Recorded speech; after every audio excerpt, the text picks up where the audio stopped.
નમસ્કાર વિદ્યાર્થી મિત્રો, આ બધા મજામાં હશો. જીટીયુ એક્ઝામ નજીક આવે તો ઘણા બધા મિત્રો મજામાં નહીં હોય. તો કાંઈ વાંધો નહીં, વિડીયો ખાસ તમારા માટે છે. સેમેસ્ટર 2 ની અંદર તમારો ENS કરીને સબ્જેક્ટ આવે છે પર્યાવરણ વાળો, એના સબ્જેક્ટના મોસ્ટ આઈએમપી પ્રશ્ન જે તૈયાર કર્યા છે કે જે 100% પૂછાતા હોય અને 50 માર્ક્સ ઉપર પ્લસ સાવ ફ્રી ઓફ કોસ્ટ તૈયારી કરી શકાય એના માટેનો ખાસ વિડીયો છે. તો એ આપણે ડિસ્કશન કરશું ને બીજા 2-3 પોઈન્ટ છે ને ખાસ તમારે ધ્યાનમાં રાખવાના. પહેલાં તો શું તો પેપર છે બધાને પેપર પ્રમાણે લખવાનું, બરાબર છે. પહેલો પોઈન્ટ એ આ બધામાં કોમન રહેશે અને જીટીયુ મીન્સ કે કઈ રીતે તૈયારી કરવી તમને પ્રશ્ન મળી જશે. તો ફિગર બધામાં જેમાં આવતી હોય એ દોરવાની, લખીને પાકું કરવાનું. આ 2-3 ટ્રીક છે તમારે અપનાવવાની છે, બરાબર. જેમ સ્નેપ, ઇન્સ્ટાગ્રામ બધું તમે કરો છો ડેલી, એવી રીતના આની પર પ્રેક્ટિસ તમારે દરરોજ કરવી પડશે. આખું સેમેસ્ટર જે કર્યું હોય, બરાબર. હવે ખાલી છેલ્લા 15 કે 20 દિવસ માંડ છે આપણી પાસે, તો નવા સિલેબસ પ્રમાણે આના આઈએમપી મળશે, બરાબર.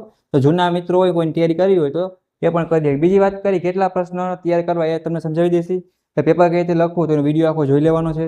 અને બીજી વાત કે બેકલોગ કેટી હવે આવી ના જોઈએ એવું આપણું મિશન ગુજરાત સેમેસ્ટર 2નું છે કે આ સબ્જેક્ટ બધે માટે કોમન છે. પણ આમાં ઘણા બધા મિત્રો ફેલ થતા હોય. આમાં તમારે 70 માં 23 માર્ક મિત્રો લેવાના એટલે કંઈ મોટી વસ્તુ નથી. પણ છોકરા લખતા નથી કોઈ આકૃતિ દોરતા, નથી કોઈ તૈયારી કરતા, એટલે એવું થાય છે. તો માનું કે જીટીયુ પરીક્ષા સેમેસ્ટર 2 માટેના આઈએમપી પ્રશ્ન છે. આપણે સ્ક્રીન ઉપર જ હશે ને સેમેસ્ટર વાઇઝ બધું પહેલેથી બનાવેલું છે.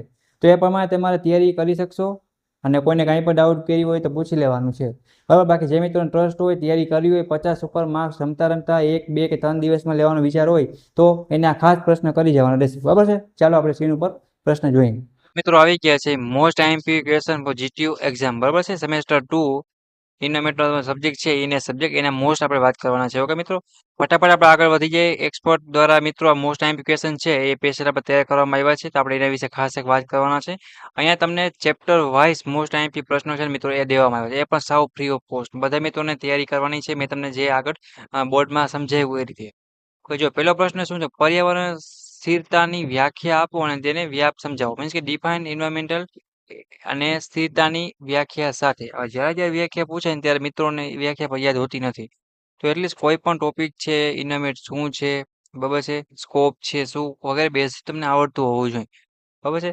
પછી ઇકોસિસ્ટમની રચના અને કાર્યો સમજાવો. મીન્સ કે explain structure and function of the ecosystem. Gujarati English બે ભાષામાં છે, તમને જે અનુકૂળ મિત્રો એમાં તમે તૈયારી કરી શકો છો. અને કોઈને સ્ક્રીનશોટ પાડવો હોય તો પણ પાડી શકે છે. બટ વિડીયો જોશો તો એટલે ઘણો બધો બેનિફિટ થશે. હવે કાર્બન ચક્રને આકૃતિ સાથે દોરો. તો આ પ્રશ્ન છે ને એ તમારે પહેલા સમજાવવાનું કે કાર્બન ચક્ર શું છે, કઈ રીતે કામ કરે છે, એમાં કઈ ટાઈપની ફિગર આવે છે, અને ફિગર ખાસ દોરવાની. મેં કીધું પ્રમાણે ફૂલ માર્ક્સ જોતા હોય ને તો ઓકે, તો એ ખાસ તમારે ધ્યાન રાખવાની રહેશે. પછી તમારે એના ઉપયોગ કે વગેરે ફાયદા ગેરફાયદા જે આવતું હોય એક્સપ્લેન તમારે કરવાનું, બરાબર છે. તો કાર્બન ચક્ર છે ખાસ એક તમારે કરીને જવાનું છે. પછી એવી રીતના નાઇટ્રોજન ચક્ર છે. આ બેમાંથી ગમે એકાદું ચક્ર છે મિત્રો એ કમ્પલસરી ને ફરજિયાત પૂછાય છે. પણ શું explain the nitrogen cycle with next sketch, means કે ડાયાગ્રામ સાથે. ઓકે, તો આકૃતિ દોરવાનું ભૂલતા નહીં જો વધારે માર્ક્સ તમારે ખાસ જોતા હોય તો. પછી છે એક્સપ્લેન ધ ઇમ્પોર્ટન્ટ, મીન્સ કે ફાયદા પૂછે. જૈવિક વિવિધતાનું મહત્વ છે મીન્સ કે જૈવ વિવિધતાનું એ તમારે સમજાવવાનું છે, તો એ જોઈ લેવાનું.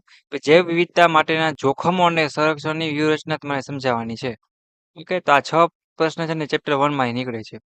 પછી વેસ્ટ મેનેજમેન્ટ એન્ડ છે પોલ્યુશન કંટ્રોલ. એની વાત કરીએ તો વાયુ પ્રદૂષણ, એવા તમને ખબર હોય તો પ્રદૂષણ થતા હોય છે વાયુનું, મીન્સ કે હવાથી થાય, પાણીથી થાય, બરાબર છે, ધુવાડો વગેરે એનાથી બધી ઘણી જગ્યાએ થતું હોય છે.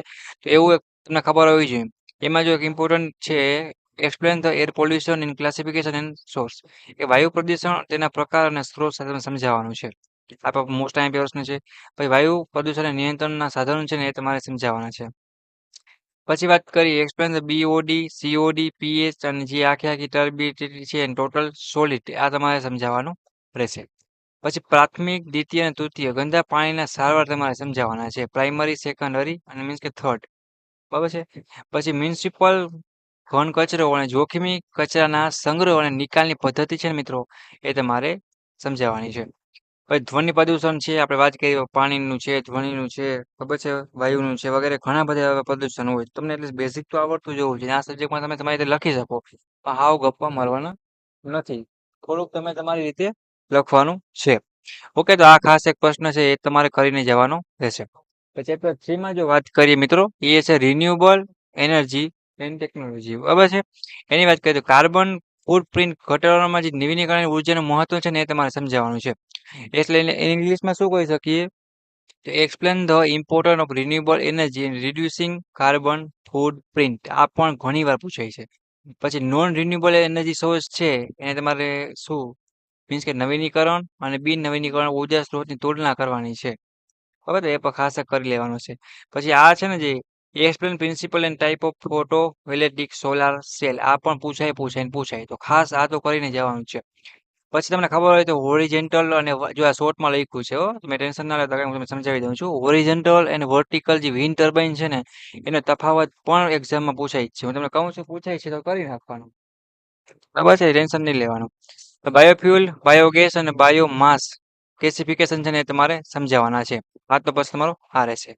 તો ભૂતાપીય ઉર્જા જીવારીય ઉર્જા અને હાઇડ્રોજન જે ઉર્જા છે ને એ સમજાવ એક્સપ્લેન થર્મો મીન હવે ઘણી વાર તમને એ ખબર ના હોય કે ગુજરાતીમાં ભૂતાપીય એટલે કોણ એમ થાય ભૂત છે કે શું છે જુવારી એટલે શું વરી ગંજી પતે રમે મીન્સ કે તાજ રમતા હોય એનું તો એવું મહાભારતની એને કરવાની જરૂર નથી. એવું લાગે તો ઇંગ્લિશમાં વર્ડ શીખજો. આ સબ્જેક્ટની ખાસ એક પ્રોબ્લેમ ઘણી બધી એ આવતી હોય કે જવાબ આવડતો હોય પણ કદી કા ડીપમાં જો શબ્દ આપી દે ભૂતાપી એવું આપી દઈએ કે જુવારી આપી દઈએ તો ઘણા મિત્રોને પ્રશ્ન આખો ભૂલાઈ જાય. તો જીઓથર્મલ એનર્જી રેડિયલ એનર્જી અને હાઇડ્રોજન બરાબર છે. બસ તમને એવું લાગતું હોય તો બાળકની પ્રમાણે સિમ્પલ યાદ રાખી લેવાનું આઈડિયલ છે કે તમને જે અનુકૂળ હોય એ પ્રમાણે બરાબર છે. પણ પાકું કરવાનું છે અને ઇંગ્લિશ ગુજરાતી વર્ડ ખાસ તમારે કરતા જવાના છે. પછી ક્લાઇમેટ ચેન્જ છે બરાબર છે એના સોલ્યુશન વિશે વાત કરીએ. પૃથ્વીની આબોહવા પ્રણાલી અને ગ્રીન હાઉસ અસર છે ને એ તમારે સમજાવવાની છે. ગ્રીન હાઉસ વાયુઓ અને તેમના સ્ત્રોત સમજાવવાના છે. પછી આબોહવા પરિવર્તન છે પુરાવા એ તમારે ખાસ જોવાનું છે. પછી જૈવ વિવિધતા અને સમાજ પર આબોહવા પરિવર્તનની અસર છે ને મિત્રો એ તમારે સમજાવવાની રહેશે. પછી આ પ્રશ્ન છે એ પણ ખાસ રીતે તમારે જોઈ જવાનું છે. આબોહવા પરિવર્તન ઘટાડવા માટેની વ્યૂહરચના સમજાવવાની રહેશે. બરાબર છે. પછી વાત કરીએ ચેપ્ટર 5 છે તો એર એક્ટ વોટર એક્ટ અને પર્યાવરણ સુરક્ષિત અધિનિયમ છે એ તમારે સમજાવવાનું છે. પછી આ પણ ઘણી વાર પૂછાય છે તો એ પણ ખાસ તમારે જોઈ જવાનું. વરસાદી પાણી સંગ્રહ અને ગ્રીન બિલ્ડિંગનો ખ્યાલ છે મિત્રો એ બધા મિત્રોને ખાસ પાકો કરીને આ પણ એક્ઝામમાં આ ચેપ્ટરમાંથી પૂછાય છે. કાર્બન ક્રેડિટ સિસ્ટમ તેના ફાયદા ગેરફાયદા સાથે તમારે સમજાવવાનું છે. પછી આ તો કર્યા વગર જવાનું જ છે મીન્સ કે નથી જવાનું કર્યા વગર આ ચેપ્ટરમાંથી આ પ્રશ્ન હશે નશે તો આ ખાસ કરી નાખવાનું છે. યાર પૂછાશે જ બરાબર.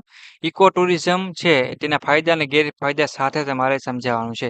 તો ચેપ્ટર 5 માંથી 6 ક્વેશ્ચન છે એ તમારે તૈયાર કરવાના છે. આવી રીતના તમે જોવા જાઓ મિત્રો તો ટોટલ તમને ચેપ્ટર આપ્યા બરાબર છે એમાંથી આપણે આટલા પ્રશ્ન છે બધા મિત્રોને વ્યવસ્થિત તૈયાર કરી જીટીયુ એક્ઝામમાં આટલા વ્યવસ્થિત પ્રશ્નો છે એ વાંચી બુકમાં લખી જેમાં ડાયાગ્રામ આવે છે ફિગર આવે છે એ બધા પ્રશ્ન છે એ પાકા કરીને પછી તમારે એક્ઝામ દેવા જવાનું છે. એમાં પણ ખાસ વાત કરીએ તો જીટીયુમાં બધા મિત્રોને આકૃતિ છે એ તો કમ્પલસરી દોરવાની જ છે બરાબર. આકૃતિ વગર કોઈ પણ મિત્ર પેપર છે એ કોરું મૂકશે નહીં બરાબર. અને બીજી તમને ખાસ વાત કરું કે જો સેમેસ્ટર 2માં તમે છો બરાબર ને સબ્જેક્ટ સાવ સહેલો છે કાંઈ ન આવડે તો પણ તમારે લખીને આવવાનું છે. એના સિવાય કોઈને કંઈ પણ પૂછવું હોય કંઈ ક્વેશ્ચન હોય કંઈ ન સમજાતું હોય બરાબર તો તમે મને ચોક્કસપણે પૂછી શકો છો. અને બીજી એ વાત કે કોઈને હજી જો તૈયારી સારી કરવી હોય વધારે સારા માર્ક્સ લેવા હોય તો એ શું કરશે કે 2 કે 3 વર્ષના જે પેપર હોય મિત્રો જીટીયુના એ તમારે વાંચવાના છે અને પાકા કરીને સોલ્વ કરી નાખવાના છે. એની પ્રેક્ટિસ કરવાની છે એટલે હજી તમારે સારામાં સારા માર્ક્સ આવી જશે પાસ થવા માટે. પેલો પોઈન્ટ ખાસ ધ્યાન રાખજો આકૃતિ દોરવાની છે. પેપર સારા પ્રમાણે લખવાનું છે. મેં એ 2 પ્રશ્નો કરો પછી ટાઈમ મળે તો જીટીયુના 1 કે 2 કે 3 પેપર સોલ્વ કરી નાખો એટલે તમે જીટીયુ એક્ઝામમાં આરામથી હું તમને 100% લખીને દઉં આરામથી પાસ નહીં પણ સારામાં સારા 50 સુધી માર્ક્સ તો તમે આરામથી આ સબ્જેક્ટમાં લાવી શકો.